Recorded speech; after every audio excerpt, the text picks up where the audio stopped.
नमस्कार, मैं जनता शिवम गौतम। आज जिस तरीके से अर्नब गोस्वामी के खिलाफ रिपब्लिक टीवी के खिलाफ महाराष्ट्र की सरकार ने अपने पसोठाबाद का सोठा चला रखा, उसके बाद में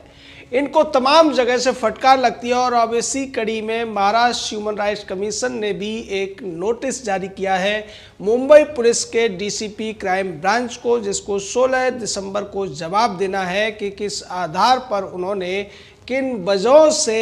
अर्नब गोस्वामी के चैनल रिपब्लिक टीवी के सीईओ विकास खानचंदानी की गिरफ्तारी की है और ये गिरफ्तारी क्यों ज़रूरी थी, इसको जस्टिफाई करने के लिए अब डीसीपी क्राइम ब्रांच को महाराष्ट्र ह्यूमन राइट्स कमीशन के आगे यानी कि महाराष्ट्र के मानवाधिकार आयोग के सामने विस्तृत रिपोर्ट देनी पड़ेगी।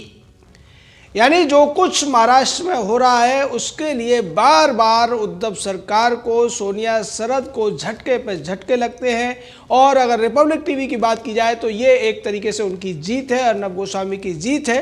क्योंकि यहाँ पर वो पहले से कह रहे थे कि उनके चैनल पर झूठे आरोप लगाए गए हैं। उनके चैनल के खिलाफ जो कुछ हो रहा है वो न तो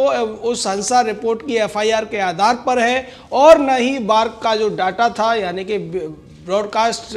ऑडियंस रिसर्च काउंसिल का जो डाटा था, जो कि सरकारी एजेंसी है, उसका भी कहीं से भी कोई जांच पड़ताल नहीं की गई। और अपने ही उधेड़ बुन के साथ में परमवीर सिंह ने जिस तरीके से 1400 पेज की एक चार्जशीट तैयार करा दी और इस चार्जशीट में 12 लोगों को आरोपी के तौर पर नामित किया गया है।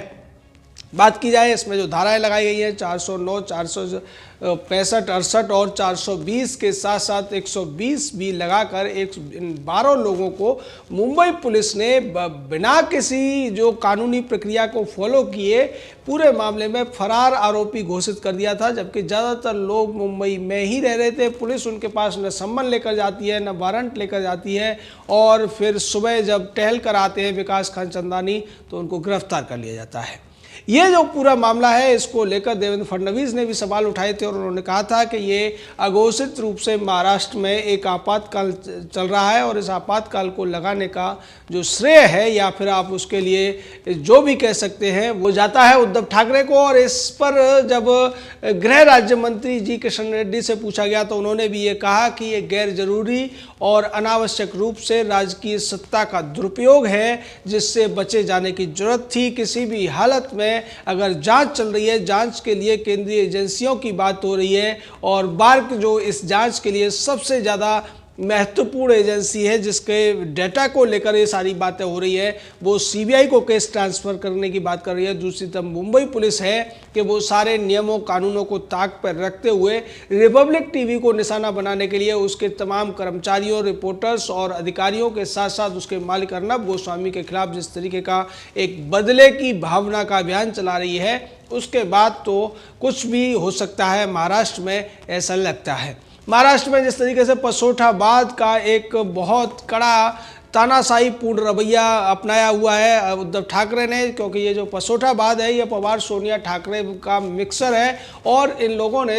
ऐसा लगता है कि तानाशाही के विश्व में जितने भी वाद अब तक प्रचलित रहे हैं उन सब का अध्ययन करके उससे भी कड़ा, उससे भी ज़्यादा तानाशाही पूर्ण और उससे भी ज़्यादा अत्याचारपूर्ण एक शासन शुरू करने की कोशिश महाराष्ट्र में की है, जिसकी चारों तरफ आलोचना हो रही है। इसको लेकर रिपब्लिक टीवी के जो मालिक है अर्नब गोस्वामी, उसने कहा भी था कि बार्क के डाटा में कहीं हमारा नाम नहीं है। बार्क ये कह रहा है कि रिपब्लिक टीवी कहीं से दोषी नहीं है। और तो और महाराष्ट्र सरकार की तरफ से भी सुप्रीम कोर्ट में ये कहा गया था कि इस पूरे मामले में एफआईआर में कहीं भी रिपब्लिक टीवी का नाम नहीं है, कहीं भी अर्नब गोस्वामी का नाम नहीं है। तो फिर किस आधार पर, किस बिना पर, किन सबूतों के आधार पर परमवीर सिंह ने अर्नब गोस्वामी के पहले एवीपी घनश्याम सिंह को गिरफ्तार कराया और उसके बाद में सीईओ विकास खानचंदानी की गिरफ्तारी करा दी।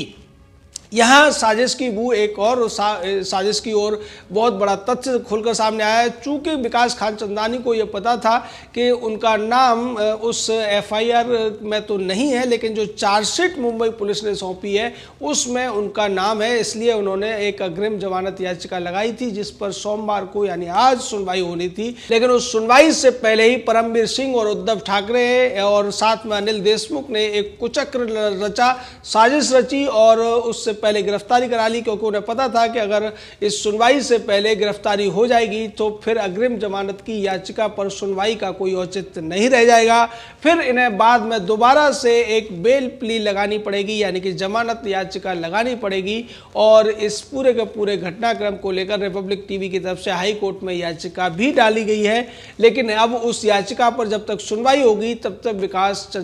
खान चंदानी को जेल में रहना पड़ेगा, हिरासत में रहना पड़ेगा, जो पूरी तरीके से गैर कानूनी है, पूरी तरीके से न्यायिक प्रक्रिया का उल्लंघन है, पूरी तरीके से संवैधानिक अधिकार, जो मौलिक अधिकार होते हैं एक नागरिक के, उनका भी उल्लंघन है। और इस पूरे मामले में जिस तरीके से मानवाधिकार आयोग ने सू मोटो एक्शन लिया है, स्वतः संज्ञान लिया है, उससे भी स्पष्ट संकेत उद्धव ठाकरे की सरकार को पहुंच गया है। सोनिया, शरद और उद्धव ठाकरे को अब ये समझ लेना चाहिए कि बार बार हाई कोर्ट उन पर सवाल उठा रहा है, सुप्रीम कोर्ट सवाल उठा रहा है, मानवाधिकार आयोग सवाल उठा रहा है, उसके बावजूद जिस तरीके की मनमानी वो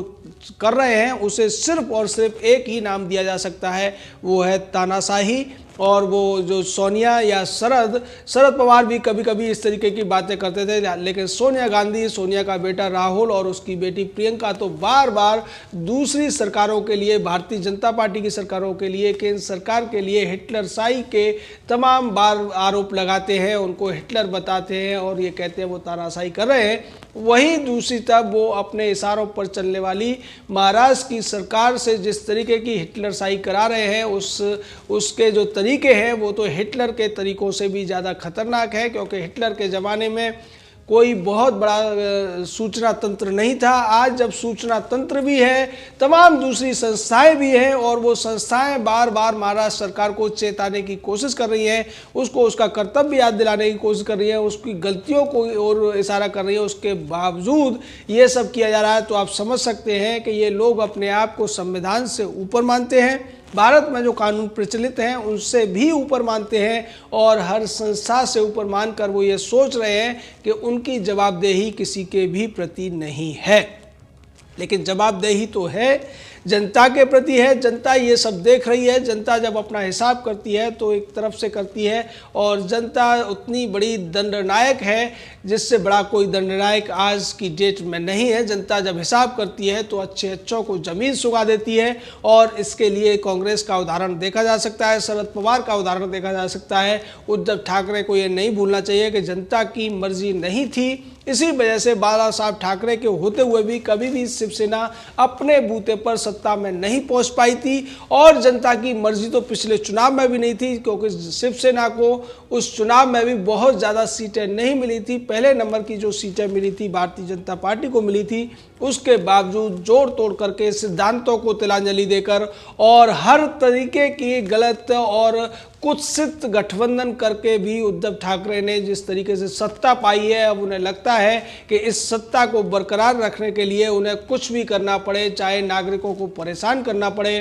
टीवी चैनलों के ऊपर कार्रवाई करनी पड़े, महिलाओं के खिलाफ कार्रवाई करानी पड़े, या फिर रिटायर्ड नेवल ऑफिसर्स को पिटवाना पड़े, वो पीछे नहीं हटेंगे। और उसके बाद जब सवाल पूछे जाएंगे तो सवाल पूछने वालों को वो डराकर भगाने की भी कोशिश करेंगे।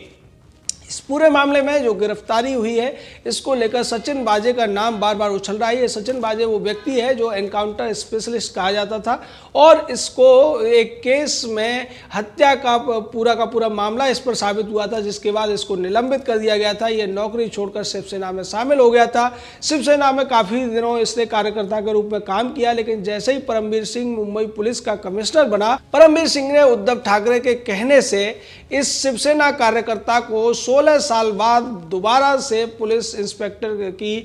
के सब इंस्पेक्टर की जिम्मेदारी सौंप दी, और इसी व्यक्ति को टीआरपी केस की जांच का जिम्मा भी सौंपा गया है। आप समझ सकते हैं कि टीआरपी केस में जो चार्जशीट बनाई गई है वो शिवसेना की चार्जशीट है, उसे आप मुंबई पुलिस की चार्जशीट न माने, क्योंकि इसको तैयार करने का जो काम है वो एक शिव सैनिक ने किया है। और शिव सैनिक किसके इशारों पर काम कर रहे हैं आजकल आप समझ सकते हैं। संजय राउत और उद्धव ठाकरे के इशारों पर, अनिल देशमुख के इशारे पर, जो कि महाराष्ट्र का गृह मंत्री है, ये पूरा का पूरा चार्जशीट के रूप में एक उपन्यास लिखा गया है, एक स्क्रिप्ट लिखा गया है, और उसी को आधार बनाकर विकास खान चंदानी की गिरफ्तारी हुई है, जिस पर मानवाधिकार आयोग का संज्ञान आ चुका है। हाई कोर्ट की तीखी टिप्पणी भी आने वाली है। उसके बावजूद उम्मीद नहीं है कि उद्धव ठाकरे, सोनिया या शरद में से कोई भी अपने इन कुकर्मों के लिए, अपनी इन असंवैधानिक गतिविधियों के लिए जनता से माफ़ी मांगेंगे। लेकिन वो ध्यान रखें, जनता जब हिसाब करेगी तो जनता की लाठी उनसे सहन नहीं होगी। उनका हश्र भी वही होगा जो आज सत्ता में 10 साल तक रहने वाली सोनिया गांधी का हो रहा है, या उसके बेटे, उसकी बेटी आज जिस तरीके से सत्ता के लिए तड़प रहे हैं, उसी तरीके से उद्धव ठाकरे भी सत्ता खोने के बाद सत्ता के लिए तड़पता हुआ दिखाई देगा। जय हिंद, जय भारत।